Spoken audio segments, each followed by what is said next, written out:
John Wayne Gacy, el payaso asesino. Hay una foto de todas las víctimas juntas. Miro las fotos y no tengo ningún recuerdo de ninguno de ellos. John Wayne Gacy nació el 17 de marzo de 1942. John no era el favorito de su padre, quien prefería a sus hermanas, quizá porque como él poseía una personalidad dominante. Él no era más que el patito feo y gordo, que a menudo caía enfermo.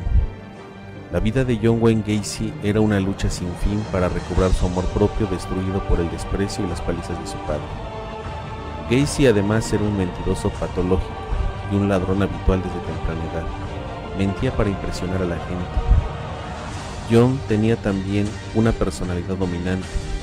No se sometió nunca a la tiranía de su padre, al que detestaba por este motivo. Cuando era joven el padre le pegaba y al hacerse mayor, él propinaba a menudo puñetazos a su progenitor.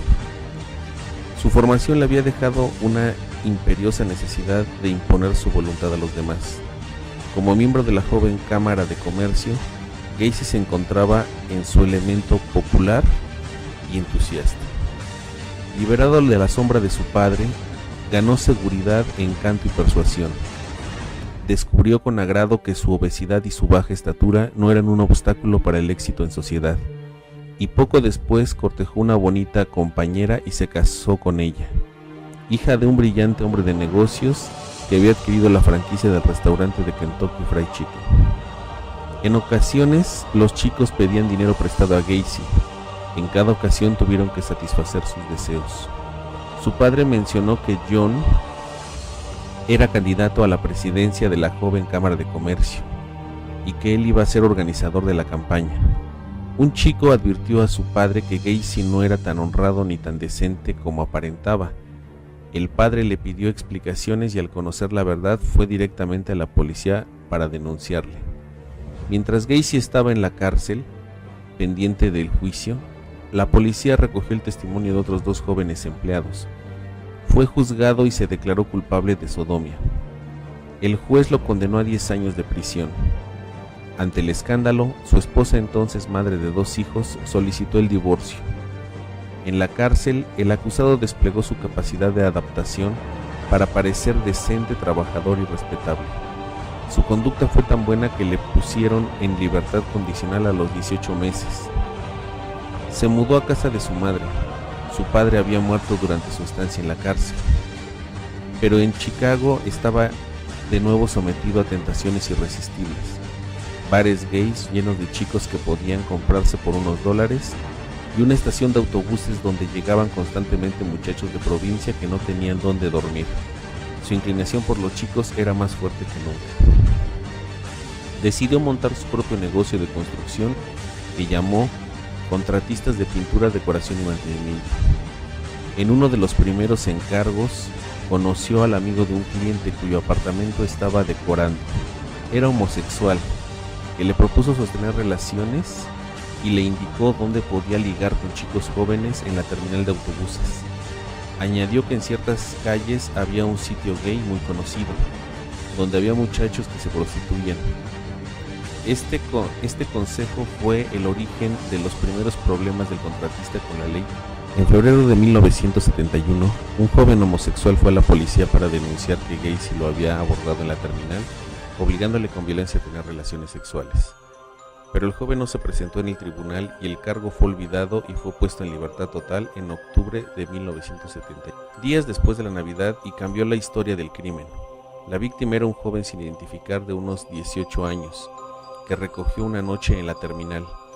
La versión más probable es que Gacy llevó al chico a su casa, lo violó, torturó y asesinó a cuchilladas, y después lo enterró debajo del suelo del sótano de su casa. Sin saberlo aún, era el primer cadáver de una larga serie que terminaría en ese lugar. Demasiado mayor para la joven Cámara de Comercio, contactó con la organización demócrata y se ofreció a trabajar para ellos.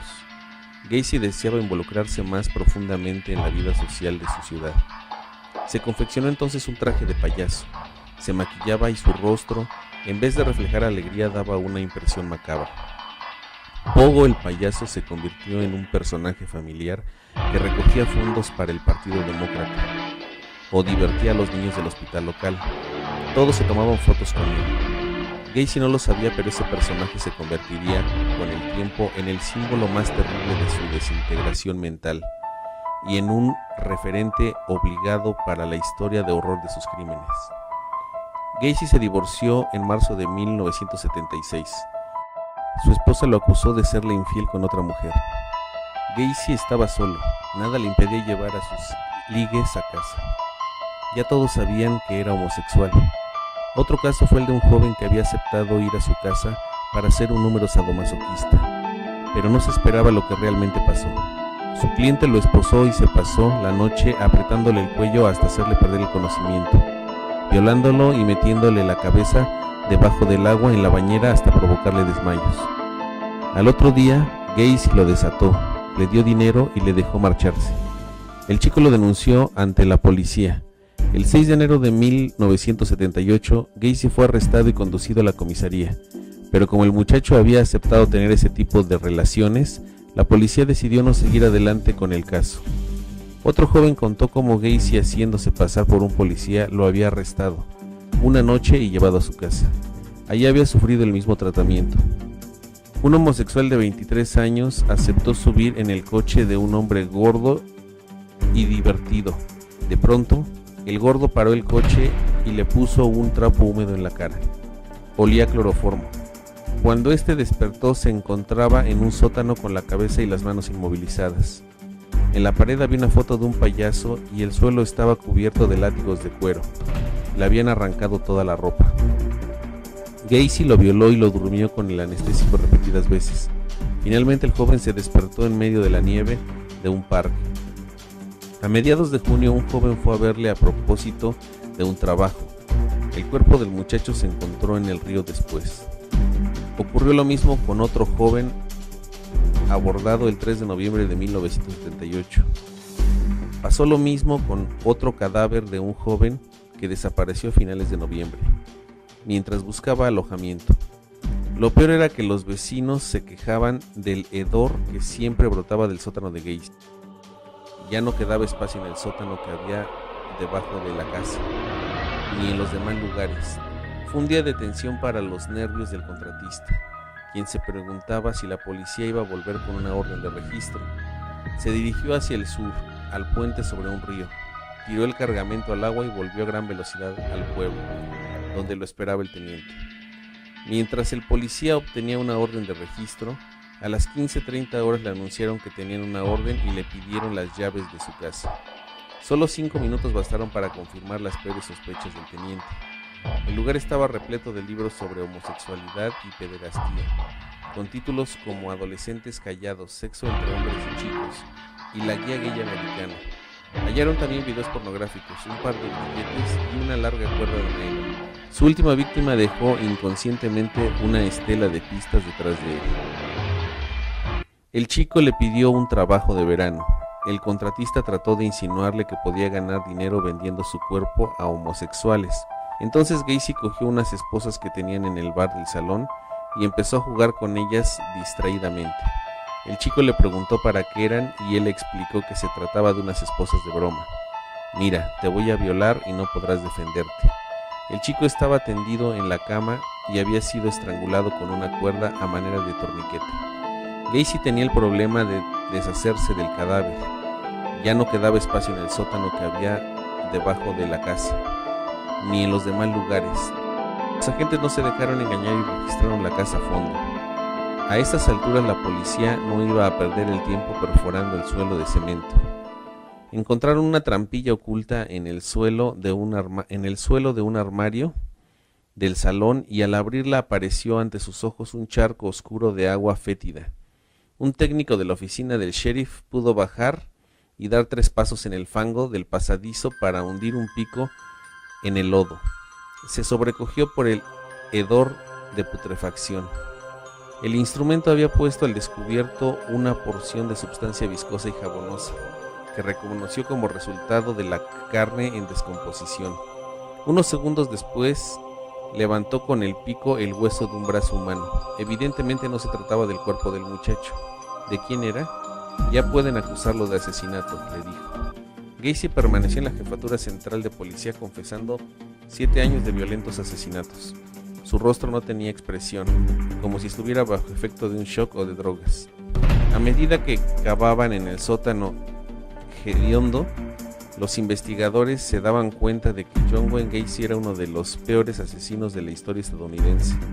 Uno después de otro iban apareciendo los cuerpos de jóvenes, la mayoría de ellos en avanzado estado de descomposición.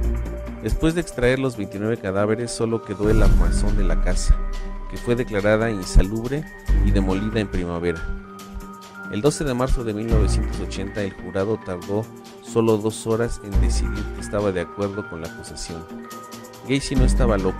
Al día siguiente, el juez le condenó a muerte en medio de los aplausos del tribunal.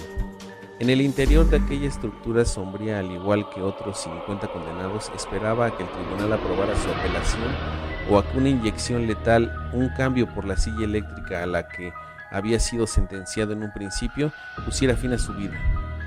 Colocaron a John Wayne Gacy 2 agujas en el brazo, una adicional por si la primera no funcionaba. Un equipo del personal de la cárcel supervisó su corazón. Justo cuando una gota salió y empezó a fluir con lentitud por las venas de su brazo, se abrió la cortina y los testigos quedaron a la vista en la sala contigua. Sus últimas palabras fueron: "Bésenme el culo". Gacy se había ido, ya no volvería a torturar, a violar ni a matar, no volvería a estrangular ni a ahogar a sus víctimas. Fue declarado muerto a las 12:58 de la noche.